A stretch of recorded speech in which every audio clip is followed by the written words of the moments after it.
क्या आप नियति पर विश्वास करते हैं?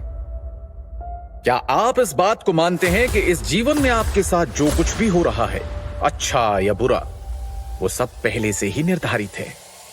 हमारा बिताया हुआ हर पल आने वाले कल का संकेत देता है।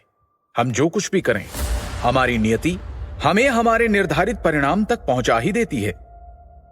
नियति ने नीलवायु पुत्र को बना डाला युवराज से गुलाम, और फिर उस गुलाम को बना डाला इस युग के सबसे बड़े महायुद्ध का एक सर्वशक्तिमान योद्धा।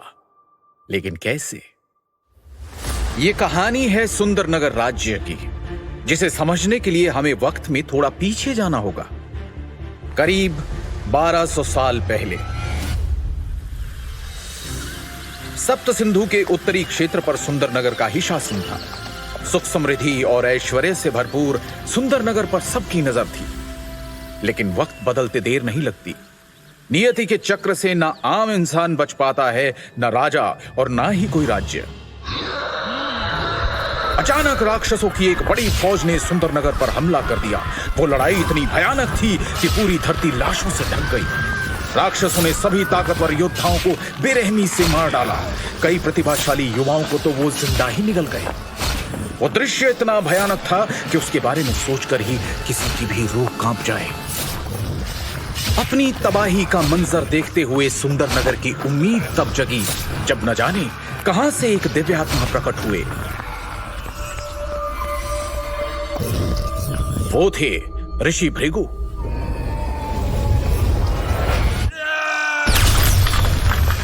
उन्होंने सभी राक्षसों को अपनी पवित्र श्वेत अग्नि से जलाकर भस्म कर दिया और सुंदरनगर को तबाह होने से बचा लिया।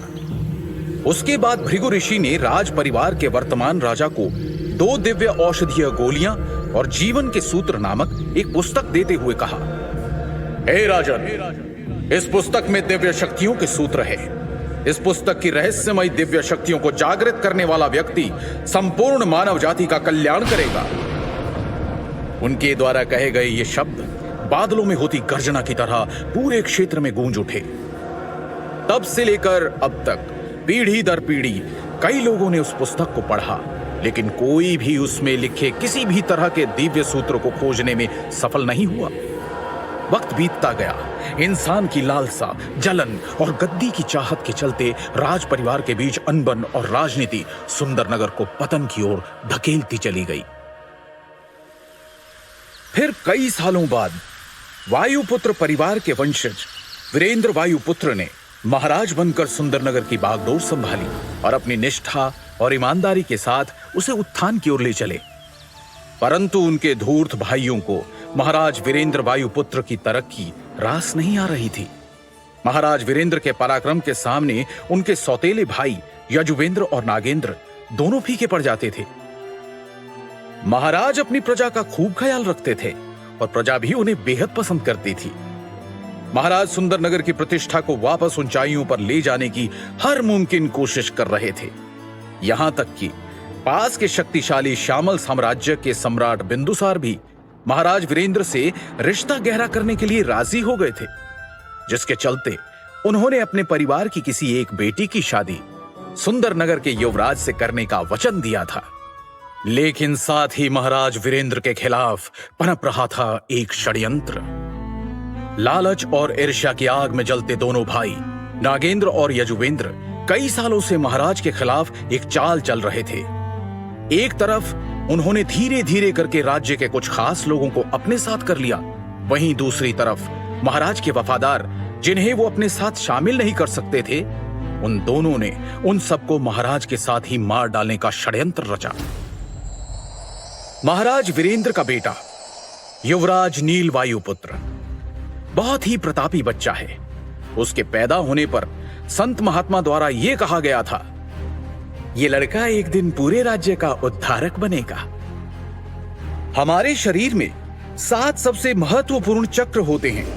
एक एक करके चक्रों की शक्ति को जागृत करके इंसान एक महान योद्धा बन सकता है। मात्र 13 वर्ष की आयु में नीलवायुपुत्र अपने पहले और सबसे मुश्किल चक्र यानी मूलाधार चक्र के शिखर पर पहुंच गया था, जिसकी वजह से हर कोई उसे सुंदरनगर के उद्धारक के रूप में देखने लगा था। उन्हें लगता था कि नील के नेतृत्व में वो एक बार फिर से पूरे उत्तरी क्षेत्र पर शासन कर सकेंगे।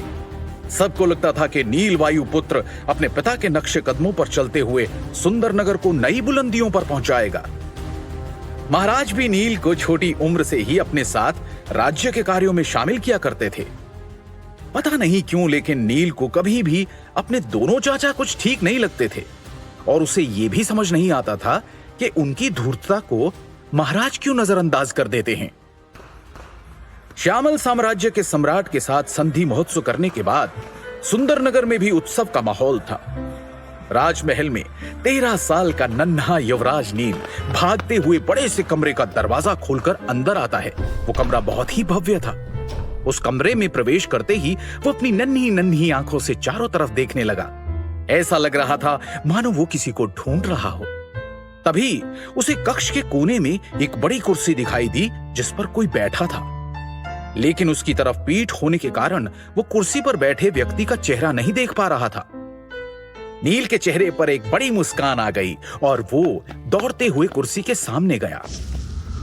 कुर्सी पर बैठे व्यक्ति का चेहरा देखते ही नील की नन्ही आंखों में खौफ उतर आया। उसकी आंखें फटी की फटी रह गई और वो जोर से चिल्लाया, पिताश्री! 13 साल के युवराज नील वायुपुत्र ने अपने पिता को तड़पते हुए देखा था। महाराज वीरेंद्र के मुंह से खून की धार बह रही थी और उनका चेहरा पूरी तरह से नीला पड़ चुका था। ऐसा लग रहा था जैसे महाराज को घातक जहर दिया गया हो। बच्चे की चीख सुनकर कुर्सी पर बैठे महाराज ने अचानक अपनी आंखें खोली और बोले, नील, मेरे बच्चे, तुम आ गए। अपने पिता को ऐसी हालत में देखकर नील घुटनों के बल बैठ गया और नम आंखों के साथ रुआंसा होकर बोला,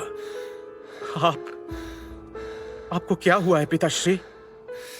महाराज ने नील को कोई जवाब नहीं दिया, मानो उन्होंने उसे सुना ही ना हो। फिर अपनी सांसों को काबू करते हुए वो धीमी आवाज में बोले, मैंने तुम्हें एक किताब दी थी, क्या तुमने उसे पूरी तरह से समझ लिया है? पिताश्री, हम इस बारे में बाद में भी बात कर सकते हैं, पहले हमें वैद्य जी के पास चलना चाहिए, नील ने हड़बड़ाकर कहा।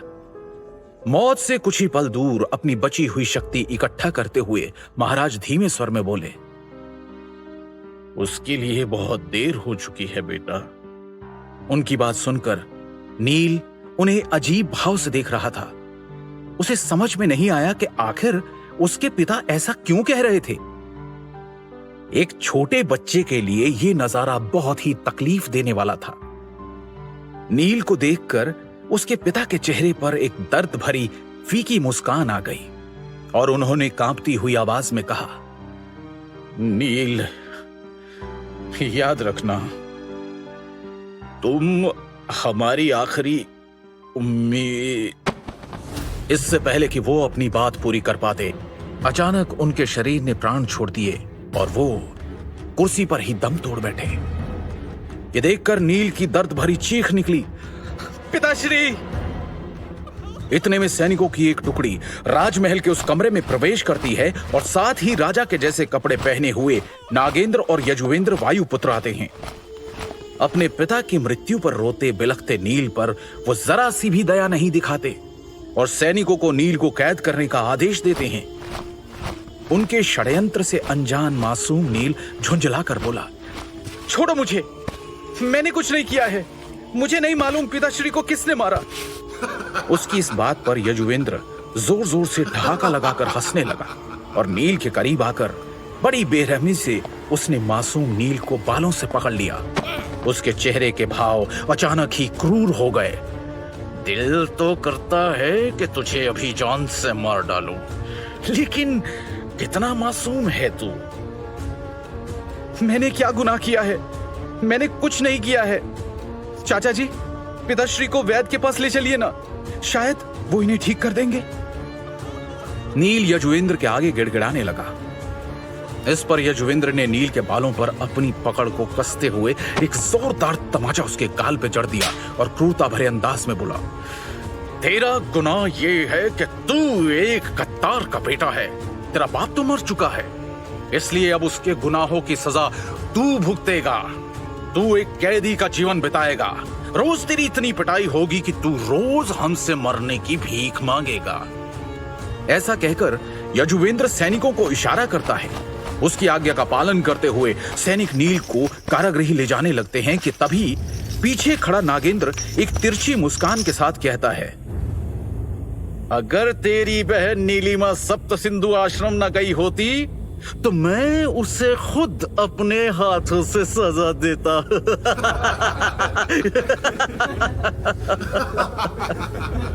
उसकी ये बात सुनकर यजुवेंद्र और वहां मौजूद उनके खास आदमी जोर जोर से हंसने लगे। नील ने जब ये बात सुनी तो उसका खून खौल गया। एक झटके से नील ने सैनिकों से खुद को छुड़वाया और नागेंद्र को मारने के लिए उसकी ओर भागा। जैसे ही नील नागेंद्र के पास पहुंचा, नागेंद्र ने ज्यादा जोर लगाए बिना एक मुक्का नील के पेट पर दे मारा और एक ही मुक्के से उसने नील को धूल चटा दी। दर्द से बिलखता नील वहीं जमीन पर पड़ा रहा, जिसे देखकर वहां मौजूद सभी लोग एक बार फिर जोर जोर से हंसने लगे। एक छोटा सा बच्चा जिसने अपने पिता को अपनी आंखों के सामने तड़प तड़प कर मरते हुए देखा हो और फिर अपने ही चाचाओं से इतना बड़ा धोखा खाया हो, वो कैसे उभर पाएगा इतने दुख से और कैसे निकल पाएगा सुंदरनगर की कैद से, ऐसी कैद जो नर्क से भी बदतर है। कुछ सालों बाद नील वायुपुत्र को एक गुलाम का जीवन बिताते हुए 3 साल गुजर गए। ये 3 साल नील के लिए बेहद दर्दनाक थे, क्योंकि उसके चाचा और वर्तमान महाराज के आदेश के अनुसार नील को एक प्रशिक्षण सहायक बना दिया गया था।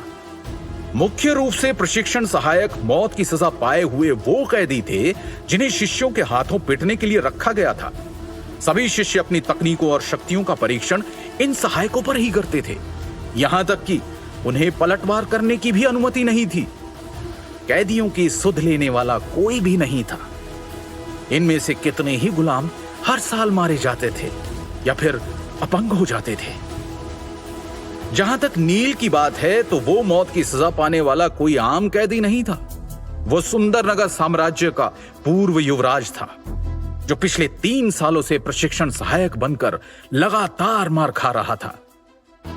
नील वायुपुत्र ने इन 3 वर्षों में इतने हमले, अपमान और पीड़ा झेली थी कि जिन्हें गिना भी नहीं जा सकता। उसने अब इसे ही अपनी नियति मानकर जीना सीख लिया था। रात का समय, दिन भर की पिटाई के बाद सभी कैदियों को उनके कारागार में डाल दिया गया। नील अभी सिर्फ 16 साल का है। उसका शरीर दुबला लेकिन चेहरा सुंदर है। अपनी चमकती नीली आंखों के साथ वो अपने कारागृह में दीपक के मंद प्रकाश में एक फटी पुरानी किताब को निराशा से देख रहा था। वो उस पुस्तक को एक बार फिर से पढ़ने की कोशिश कर रहा था। ये किताब उसके पिता द्वारा उसको मिला हुआ आखिरी तोहफा था। पुस्तक देते समय उसके पिता ने उससे कहा था, बेटा नील, ये पुस्तक हमारे पूर्वजों की पवित्र धरोहर है और ये हमारे कुल के पुनरुद्धार में सहायक होगी। मुझे विश्वास है कि तुम ही हमारे कुल का उद्धार करोगे। याद रखना बेटा, मानवता ही परम धर्म होता है। अपने पिता के वो शब्द नील के कानों में गूंज गए। वो धीरे से फुसफुसाया, भृगु ऋषि की इस किताब को मैंने 10 बार पढ़ा है। इसके अंदर के सूत्र काफी अच्छे हैं, लेकिन मानवता ही परम धर्म है। मैं इस कथन से सहमत नहीं हो सकता। दीपक की हल्की लौ को देखते हुए उसने एक उदासी भरे स्वर में खुद से कहा, यदि मेरे पिता इतने दयालु और उदार नहीं होते, मानवता को परम धर्म नहीं मानते, तो आज हमारे राज्य की यह दुर्दशा नहीं होती और ना ही मेरे पिता की मृत्यु होती। मैं अपने पिताश्री की मौत के जिम्मेदार हर इंसान को खोज निकालूंगा और खुद अपने हाथों से उन्हें नरक से भी भयानक यातना दूंगा। पिछले 3 सालों में हर रोज न जाने कितनी बार नील वायुपुत्र ने यह प्रतिज्ञा ली थी, लेकिन वो खुद नहीं जानता था कि वो अपने मकसद में कामयाब कैसे होगा। सभी समस्याओं का समाधान देने वाला कोई